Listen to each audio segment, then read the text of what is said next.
like that's a film that would overwhelm your senses. So You dodged that bullet. Yeah. And by bullet, I mean totally enjoyable film that you'll never see. Yeah, no, well, I don't need to because you recorded a great episode about it.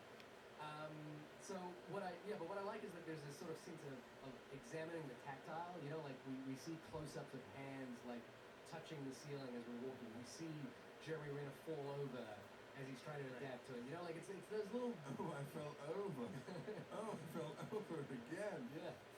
Falling and I can't get up. So they get in there. Still have China and Russia They're sort like, of be the. is this whiteboard big enough for you? Yeah, we got like, 3 different whiteboards. We're not sure how large you want to draw, but this was like. That's what actually would happen. Yeah. If they wanted to play fully real. And this is like, what the fuck are you doing, geek? Yeah. Like, fucking you bringing a. I think that monologue about kangaroos and Australian colonialism works for me because I think that convinced them. That's my point. Yes, that whole moment works. Like if the military's like, blah, blah, blah, blah, and then they're like, no, this really poignant thing about the word kangaroo. Then they bring them on board. They're like, oh, okay, cool. Then we'll go. But then every step of the way, there's someone, like 2 people in this movie. Everyone else is either dumb or completely blocking progress. And then these 2 people, these 2 scientists come along. And again, I'm starting to shit on it, but I really love this movie. It's like, oh, these are the only 2 people that can not only understand this and learn it, but they're going to make everyone friends. I would put that down to a function of budget. But one of the things is I was like, oh, I would have loved to see like the French are like famous for their study of linguistics. I was like, I would have loved to have seen a French professor like having a conversation with Amy Adams about it and like. The fucking scientists, they're treating the scientists like idiot children that they brought in because they can't understand what's going on. Well, remember again, their mandate is to protect the people. So they're kind of going, you got to give me information to not like activate the war agency. Sure, but they're giving them shit before they bring them on to do that job and then they give them shit before they do the job. Right. That's what. Anyway, it doesn't hurt. It's just a criticism of sort of the way it was. I guess what I'm saying is that I can. I know you're saying that it's like. But in a worse movie, we wouldn't have even been talking about yeah. what relates to each other.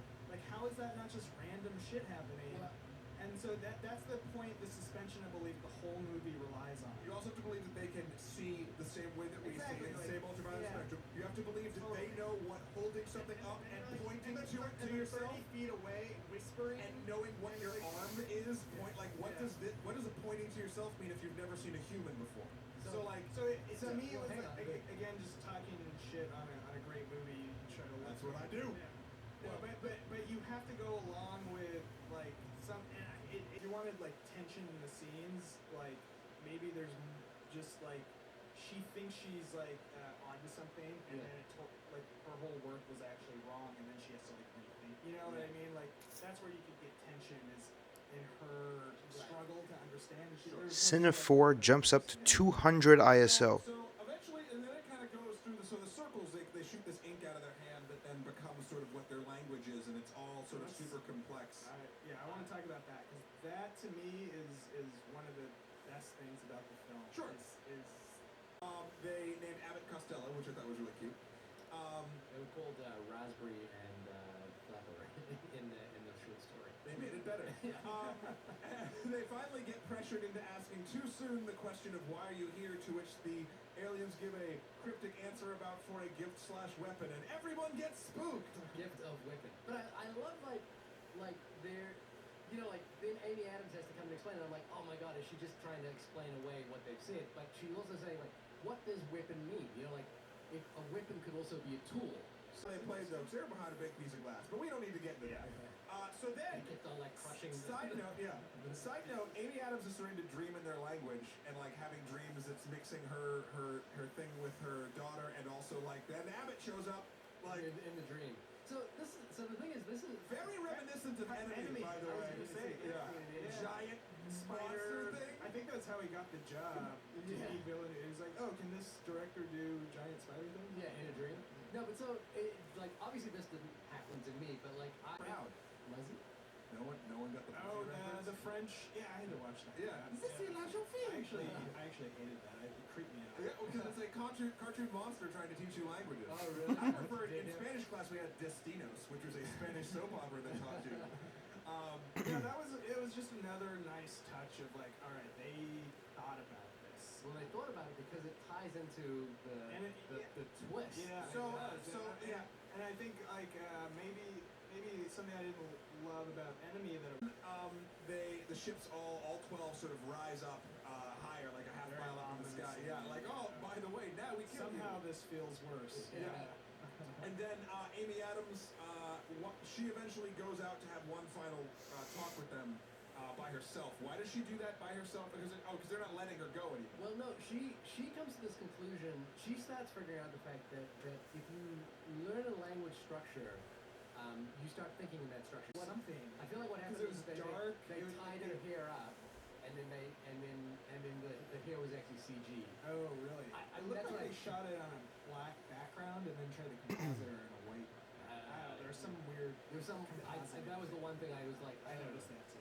Had a bit of a L'Oreal commercial too. But that might also be because this entire scene happened with subtitles, and I was just like, my subtitles were in Dutch, Focused on so I was like, ooh, look at So the now we prefixes. learn the plot twist, gentlemen. Paul, what happened?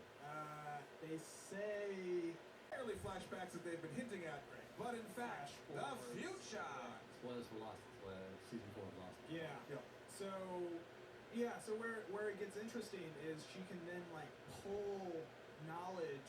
It's like this From like her future self. self-fulfilling prophecy where she can pull knowledge from a book she wrote that of their language, And also, before she has even received the information. and she can now, And she talks to the Chinese. Fully embraces the paradox. Yeah, Instead of like worrying about the paradox.